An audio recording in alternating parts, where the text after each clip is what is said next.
लगाइयो कि दूते नहीं लगी कदे मरे नहीं लगी बिल्कुल हमारी बटाया तू बगलन में मेरा तला पे बांध ले देवी भैया ये मुंह पे डाले चलो दिखती रहेगी आप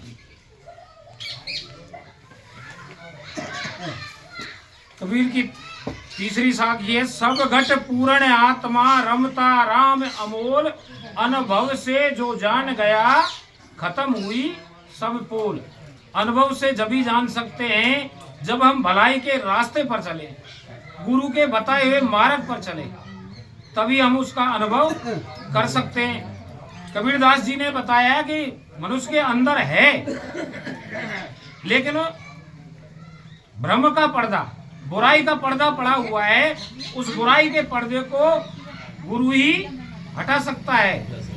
जब भ्रम का पर्दा दूर हो जाएगा तब उसका हम अपनी काया में अनुभव कर सकेंगे, दीदार कर सकेंगे।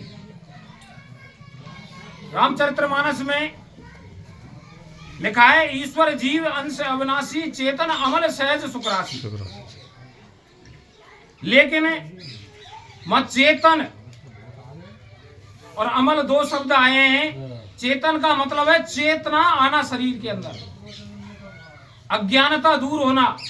मल का मतलब है बुराइयों से, विषय वासनाओं से दूर होना। जब ही हम उसके नजदीक पहुंच सकते हैं। और कबीरदास जी ने अपने अनुभव से तो कहा है, लेकिन इसका प्रमाण शास्त्रों में भी है। जैसा कि साधक के लिए हमारे धर्मशास्त्रों में 4 सीढ़ी बताई गई हैं। वेदों में तत्वमसि तुम ही ब्रह्म हो, यानी आप ब्रह्म हो तो दूसरे भी ब्रह्म हैं। अपने जैसे सभी को ईश्वर की मूर्ति समझना और सबके साथ अच्छा व्यवहार करना। दूसरी सीढ़ी पर है, एको ब्रह्म द्वितीय नास्ति, ब्रह्म एक है दूसरा नहीं है। अब ऐसी स्थिति में कोई ये कहे कि मैंने इंद्रियों का दमन करके मैं ब्रह्मचारी बन गया, तो ब्रह्मचारी वो जब ही बनेगा जब ब्रह्म जैसा आचरण करेगा, सबके साथ समानता का, सद्व्यवहार का आचरण करेगा। ऋग्वेद में उल्लेख है, एकम सत्य क्रिया बहुधा वदंती, परम सत्य एक है लेकिन उसको अनेक नामों से जाना जाता है। उसी को राम कहते हैं, उसी को साहिब कहते हैं, उसी को अल्लाह कहते हैं, उसी को गॉड कहते हैं, उसी को सतराम कहते हैं। कुरान शरीफ इस विषय में कह रही है, ला इलाहा इल्लल्लाह, परमेश्वर एक है, दो नहीं है, और उसको छोड़कर दूसरों को पूजना घोर पाप है।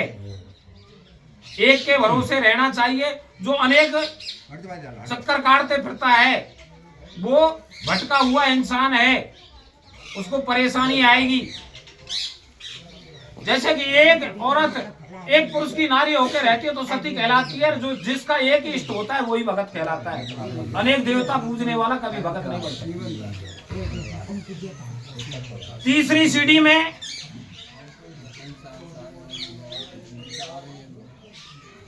अहम ब्रह्मास्मि, मैं ही ब्रह्म हूं, यानी मैं हूं तो आप भी हो। ऐसी स्थिति में अपने अंदर उसको खोजना है।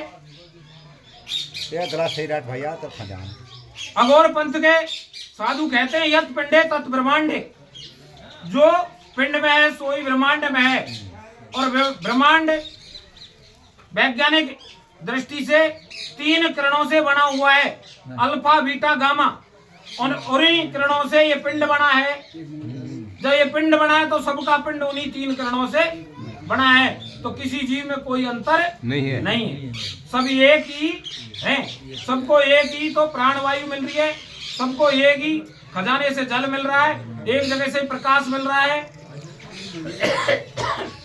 एक ही धरती से अन्न प्राप्त हो रहा है। तो यहाँ समानता जब आ जाए, सभी हम सत्संगी हैं। जो जातिगत दीवारें, ऊंच नीच का भेदभाव है, गरीब अमीर का है, स्त्री पुरुष का है, सारी दीवारों को जब धराशायी कर दें तभी सत्संग में आना सार्थक है, अन्यथा नहीं है। वहां कोई भेदभाव नहीं ईश्वर के दरबार। चौथी स्टेज है, सोहम वो है सोई मैं हूं। सो माने परमात्मा, है माने जीवात्मा।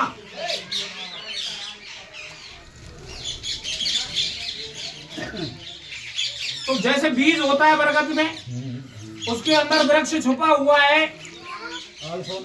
जब वो अंकुरित होगा, भाग दौड़ करेंगे, पानी देंगे, तो समय आकर के विशाल वृक्ष का रूप लेगा, सबको वो आश्रय प्रदान करेगा। और उसी प्रकार से मनुष्य जब बुराई से परे हो जाएगा तो वो भी एक अच्छा इंसान बन जाएगा। यहाँ रामचरितमानस में उल्लेख है, नाम चतुर्गुण पंचयुग कृति दुगुणित वसुभे, सकल चराचर जगत में तुलसी राम दे। प्रत्येक व्यक्ति अपने नाम के अक्षरों का चौगुना करे, फिर उसमें 5 जोड़े, फिर 2 से गुणा करे, फिर 8 का भाग दे। हर जीव में भाग देने पर 2 अंक शेष रह जाएंगे जो राम नाम के हैं, जो रोम रोम में व्यापक है। ऐसा नहीं कि अयोध्यापति है, जो बोल रहा है वो राम है।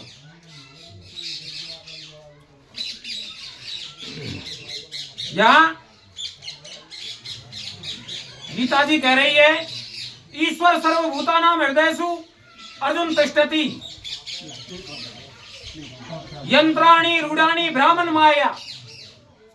हे अर्जुन, ईश्वर सभी के हृदय में वास करते हैं, लेकिन शरीर रूपी यंत्र पर सवार होकर के जीव उस ईश्वर की माया में भ्रमित हुए अपने आप को भूल रहा है। यहाँ कुरान कह रही है, बफी अनफुसेकुम तब शेरुन, हे इंसान मैं तेरे हृदय में रहता हूं, तू मुझे पहचानता क्यों नहीं? मैं तेरी श्वासों में रमा हुआ हूं, बिना ज्ञान रूपी नेत्रों के तू मुझे नहीं देख सकता। तो ये सही कबीरदास जी ने जो साखियां कही हैं, उनका तालमेल कुरान से, वेदों से, गीता से, रामचरितमानस से सबसे बैठ रहा है। जब मनुष्य भलाई के मार्ग पर चलेगा तो उस और आगे बढ़ेगा, उसका अनुभव करेगा। जिन महापुरुषों ने बुराई का परित्याग किया और भलाई के मार्ग पर चले, समाज को नई दिशा दी, आज वो इतिहास के पन्नों में स्वर्णिम अक्षरों में अंकित हैं, महापुरुष माने गए हैं। जय श्री राम। भैया आज निकल ले, आ जाओ आज।